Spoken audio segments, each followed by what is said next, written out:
Salut, bonjour tout le monde et bienvenue à cette nouvelle vidéo.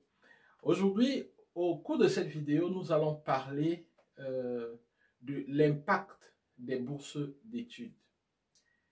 Vous savez, plusieurs personnes dans les communications et dans certaines vidéos ont décrié le fait qu'on donne des bourses d'études à des étudiants et tout, estimant que c'est une sorte de manipulation et une sorte de récupération et d'attraction des cerveaux, une sorte de colonisation bis, quoi. J'ai un avis un peu mitigé sur cette question parce que oui, on dira oui, en fait, je défends parce que en fait, je suis quelqu'un qui a reçu une bourse d'études, alors je ne peux pas me déclarer, je vais simplement défendre les bourses d'études et tout. Voilà, mais je vais essayer d'avoir un avis le plus indépendant possible, avec le plus de recul possible sur cette question. Donc, il y a plusieurs types de bourses d'études. Il y a des bourses d'études données par des organismes, dont des associations, des ONG, donc qui donnent des bourses d'études, c'est-à-dire qu'en fonction de leur plan, en fonction de leur programme, n'est-ce pas, peuvent mettre certaines sommes de côté pour pouvoir soutenir des étudiants. Et chaque organisme peut avoir son champ d'action. D'autres vont dire que les bourses d'études, c'est pour des étudiants nécessiteux, donc qui sont intelligents, brillants et n'arrivent pas à payer leur scolarité. D'autres peuvent dire que en fait, c'est des bourses uniquement pour des étudiants brillants, qu'ils soient nécessités ou pas. D'autres vont dire en fait, c'est des bourses destinées aux étudiants camerounais. D'autres pourront dire c'est des bourses destinées aux étudiants turcs, aux étudiants français, ainsi de suite, ainsi de suite. Donc, ça dépend de l'orientation de l'association ou de l'ONG en question qui donne la bourse. Maintenant, il y a également des bourses d'études données par des entreprises. Donc, l'entreprise peut vouloir certaines formations, certaines qualifications, ça dit que certaines qualifications, certains talents au sein de l'entreprise et se dit, bon, compte tenu du fait que les gens qui font ces formations-là sont récupérés par d'autres entreprises, ce que nous allons faire, c'est que nous allons aller dans un établissement scolaire, peut-être dans un lycée. Nous prendrons là-bas les meilleurs qui ont le bac et nous allons payer leurs études dans cette formation-là et nous allons faire un contrat avec eux pour qu'à la fin de leurs études, qu'ils travaillent avec nous pendant 5 ans, pendant 10 ans, ou alors qu'ils aient un contrat à durée indéterminée avec nous. Donc, ceci a l'avantage que si l'entreprise, par exemple, a besoin des développeurs de certains programmes et tout, et qu'elle finance la formation avec un contrat défini, parce qu'elle n'a pas vocation à perdre son argent, c'est-à-dire payer votre formation et après vous allez ailleurs, hein, ça lui permet de garantir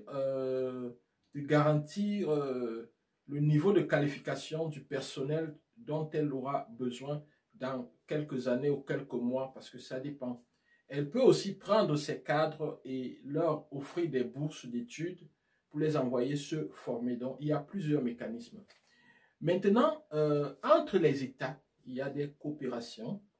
Personne ne peut être à l'aise lorsqu'il vit seul en vase clos. Donc, entre des États, il y a des coopérations, il y a des ententes.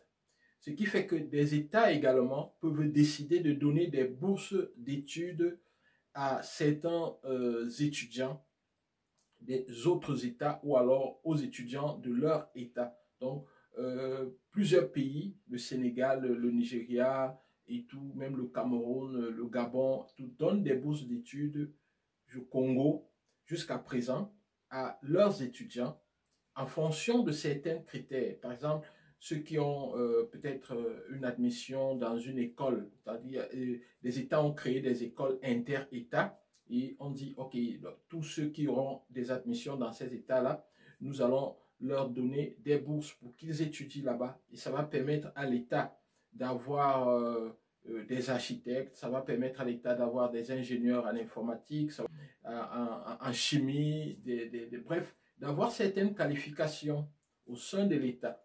L'État pourrait recruter ces gens-là ou ne pas les recruter parce que pour l'État, une fois que vous avez une formation et que vous vivez dans le pays, ou même si vous vivez ailleurs, vous pouvez être utile à l'État. C'est comme ça qu'est menée la réflexion, ce qui fait qu'il y a donc ces financements-là.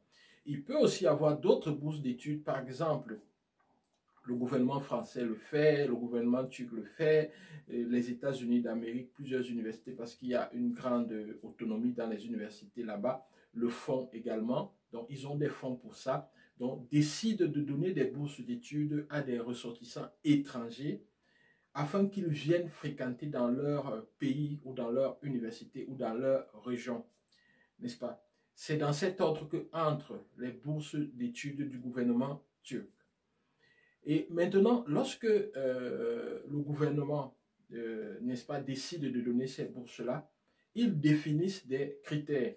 Ça peut être humanitaire, c'est-à-dire ciblé, ils peuvent se dire non, nous ciblons certains pays, par exemple les pays en voie de développement, ou alors nous ciblons tous les pays. Et ce qui nous intéresse dans ces pays, c'est les étudiants qui n'ont pas assez de moyens pour payer leurs études, ou alors se dire, nous ciblons tous les pays et nous voulons les étudiants brillants. Quel que soit le pays d'où ils viennent, nous voulons qu'ils soient brillants. On peut aussi se dire, il faut qu'ils soient à la fois brillants et qu'ils n'aient pas les moyens de payer les études, qu'ils soient dans le besoin d'une manière ou d'une autre. Voyez? Et ils vont donc déployer des mécanismes pour recruter des gens qui correspondent effectivement à ce qu'ils veulent, c'est-à-dire qui ont le profil des candidats pour lesquels la bourse a été créée. Et pour cela, ils vont utiliser du personnel qualifié, bref, ils vont déployer leur mécanisme de sélection et de recrutement. Donc, dans le cas des bourses turques, il y a plusieurs critères qui sont mixés, n'est-ce pas? Et c'est ce que le comité de sélection essaye de rechercher chez des candidats qu'ils interrogent. Et ça fait partie d'un programme de bourse qui aujourd'hui est pratiquement l'un des meilleurs au monde en termes de moyens déployés, n'est-ce pas? Et en termes de niveau de qualification des étudiants qui sont sélectionnés. Ce qui fait que lorsque le programme de bourse turc est lancé, peut-être la pandémie a fait assez de mal à ce programme-là, ça il faut l'avouer, parce que depuis pratiquement 2012, où nous avons été les premiers à être sélectionnés par ce programme rénové, lorsqu'il avait été rénové par le premier ministre de l'époque, qui est le président de la Turquie aujourd'hui. Donc, ce programme n'a cessé d'augmenter en termes de qualité et en termes du nombre d'étudiants sélectionnés. Ce qui fait que cette année, le nombre d'étudiants devrait être encore, pour 2021, devrait être encore plus élevé. Mais malheureusement, avec la pandémie, on ne sait pas trop ce qui va se passer. Donc, on attend de voir, Généralement, le programme est lancé en janvier. Donc, on attend de voir en janvier ce qui va se passer lorsqu'ils vont lancer. Et après, est-ce que le fait que la pandémie est là, est-ce que ça va jouer sur le nombre d'étudiants sélectionnés? Ou alors, en 2020, dans tous les cas, le nombre d'étudiants sélectionnés a grandement chuté. Maintenant, est-ce que en 2021, si la pandémie finit, le nombre d'étudiants va augmenter? Question de compenser le déficit de 2020. Donc, il y a tellement de mécanismes possibles. C'est la raison pour laquelle vous ne devez pas vous inquiéter. Il faut juste être là. Si on lance lorsqu'on va lancer, créer votre candidature, faites tout au sérieux parce qu'on ne sait jamais Si, par exemple, je vais prendre un exemple, si on prend 100 étudiants, vous voulez prendre 100 étudiants en 2020 et qu'au lieu de 100, on a pris 30, en 2021, on peut se dire, OK, au lieu de prendre 100 comme c'était prévu, il vaudrait mieux aussi compenser les 70 de 2020, c'est-à-dire au lieu de 100, on va passer à 170. Donc, ce mécanisme est aussi possible. Donc, tout est possible. Donc, voilà un peu comment s'organisent les bourses d'études et le pourquoi des bourses d'études. Maintenant, quel peut être l'impact des bourses d'études? L'impact, premièrement, il peut avoir, ça peut être à plusieurs niveaux. Donc, on va essayer d'identifier les différents acteurs ici. Lorsqu'on remet la bourse d'études à un étudiant, n'est-ce pas? Prenons le cas de type de bourse, les bourses turques, n'est-ce pas? C'est le gouvernement turc qui remet la bourse. Donc, le premier acteur, c'est le gouvernement de la Turquie. Et c'est qui le gouvernement de la Turquie? Le gouvernement de la Turquie, c'est bien sûr ce gouvernement qui représente tout le peuple de la Turquie. Le deuxième acteur, c'est l'étudiant à qui on offre la bourse. Deuxième acteur. Troisième acteur, c'est le pays auquel appartient l'étudiant qui a reçu la bourse. Bon, revenons dans mon cas, ce serait le Cameroun. Maintenant, le quatrième acteur, ça sera la famille de l'étudiant qui a reçu la bourse. C'est le quatrième acteur, n'est-ce pas? Voilà. Donc, limitons-nous à ces quatre acteurs-là. Donc, et on va voir donc quel peut être l'impact de la bourse pour chacun de ces acteurs. Commençons par l'État qui offre la bourse. Donc, dans mon cas, dans le cas dont nous parlons ici, le gouvernement de la Turquie, c'est-à-dire que la Turquie, en quelque sorte. La Turquie, quel peut être son avantage de vous offrir cette bourse-là? Elle vous offre une bourse. Lorsque vous arrivez, ce qui a été mon cas, vous apprenez la langue turque, n'est-ce pas? Vous apprenez la langue turque. Donc déjà, voilà une personne. Je suis arrivé en Turquie, je ne savais même pas dire bonjour en turc. Aujourd'hui, je parle la langue turque, j'écris, je lis. Donc voilà une nouvelle personne qui parle la langue, n'est-ce pas, de la Turquie. Donc, un nouvel ambassadeur a été créé, n'est-ce pas? Partout où je me trouve, maintenant, s'il y a des Turcs, je peux communiquer avec eux, je peux aider ceux qui ne les comprennent pas à mieux les comprendre. Et qui dit langue dit culture. Donc, du coup, c'est la culture turque qui sera désormais véhiculée à travers moi. Et je communiquerai cela d'une manière ou d'une autre, que je le veuille ou pas, à mes enfants. Deuxièmement, sur le commerce. Je viens d'un pays, n'est-ce pas, où il y a des gens qui s'intéressent à la Turquie. Je viens d'un continent où il y a des gens qui s'intéressent à la Turquie.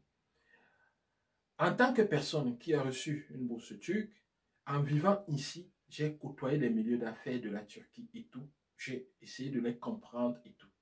Donc, du coup, je peux être facilement, n'est-ce pas, un facilitateur d'affaires entre ma région et la Turquie. Ce qui fait que je pourrais aider les entreprises turques à trouver des marchés dans ma région qu'ils n'auraient peut-être pas pu avoir si je n'avais pas été là. Donc, pour exemple, aujourd'hui, je suis à pratiquement plus de 200 000 $ de ventes que j'ai fait réaliser à des entreprises turques. Donc, voilà par exemple un exemple de bénéfices que peut avoir la Turquie lorsqu'il donne des bourses. Maintenant, autre chose, le gouvernement turc, c'est un gouvernement très sensible à des sujets humanitaires. Donc, lorsque ils apportent de l'aide et ils se rendent compte que cette aide-là est effective, est efficace sur le terrain, ils sont davantage satisfaits.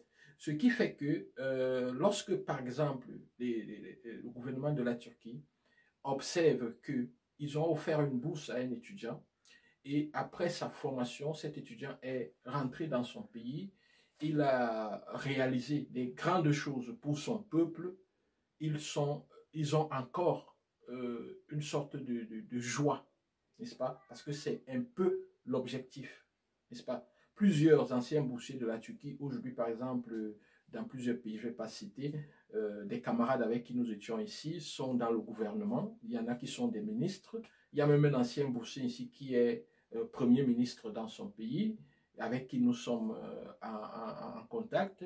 Il y a des anciens boursiers qui sont dans des cabinets des présidents de leur pays et nous sommes également en contact. Donc, il y a tout ça. Et ça augmente l'influence géopolitique de la Turquie dans ces pays-là.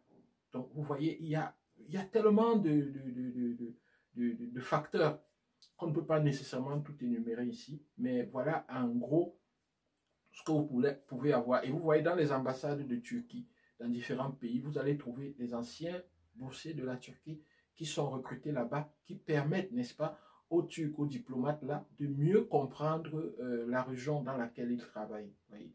Donc, il y a tous ces mécanismes-là et ces facilités. Et aussi, les entreprises turques aujourd'hui deviennent de plus en plus puissantes et gagnent des marchés intéressants à travers le monde. Pour parler de l'Afrique, par exemple, je vais prendre l'entreprise turque Yenigun Inşaat qui a construit le stade de Diapoma à Douala.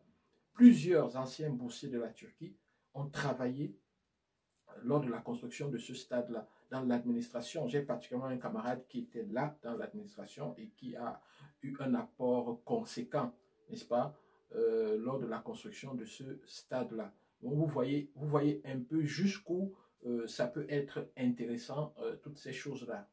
Donc, dès le départ, il y a eu des bourses et après, tous ces gens-là deviennent un peu comme des ambassadeurs. C'est le même mécanisme qu'a utilisé les pays comme la France avec le temps. Vous voyez aujourd'hui, dans plusieurs pays, il y a des présidents qui ont été diplômés en France. C'est le cas au Cameroun, c'est le cas de Alpha Condé, c'est le cas de plusieurs autres présidents. Donc, si on fait des recherches, on va trouver Omar Bongo au Gabon.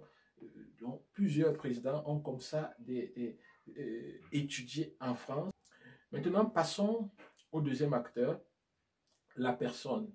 La personne qui reçoit la bourse, ça lui permet également de grandir, c'est-à-dire que vous avez votre diplôme, par exemple, moi j'ai mon doctorat ici en Turquie, ça me permet d'avoir mon doctorat, d'avoir plus d'ouverture et tout, donc ça me permet de grandir en tant qu'homme et d'être plus utile à la société, à ma famille. Du coup, ça me permet de parler de l'acteur de la famille, de l'influence sur la famille. À ma famille, j'apporte plus de valeur. À mon pays également, je peux apporter plus de valeur. Ça me permet aussi de parler de l'impact sur le pays parce que justement, aujourd'hui, s'il faut parler de mon exemple, au Cameroun, j'ai pu faire certaines réalisations. Du moins, l'une des plus importantes est le système de traitement des eaux de l'aéroport. À mon continent, l'Afrique, j'ai pu apporter aussi un certain nombre de choses. J'ai pu réaliser un certain nombre de projets. Et aujourd'hui, je travaille. J'ai finalisé un projet et je suis en train de travailler sur la collecte des fonds pour réaliser ce projet-là. Et une fois que ce projet sera mis sur pied, il aura un très très grand impact parce qu'il concerne le traitement des boues de vidange à moindre frais. Donc voilà autant de choses, autant d'intérêts qui peuvent ressortir des bourses d'études. Si vous avez compris un peu les raisons pour lesquelles on offre des bourses d'études et l'impact que peut avoir les bourses d'études chez tous les acteurs qui peuvent se trouver dans les environs, alors c'était le but de cette vidéo. Je vous dis merci d'avoir suivi et je vous donne rendez-vous lors d'une prochaine vidéo pour parler des bourses d'études parce que nous attendons comme ça le lancement en janvier de la bourse d'études de la Turquie. Et ce n'est pas la seule bourse d'études, il y a beaucoup d'autres bourses d'études auxquelles vous pouvez postuler. Il faudrait juste nous suivre et suivre notre site web www.engformation avec s.com pour les étudiants. Au revoir et à très bientôt. Bye bye.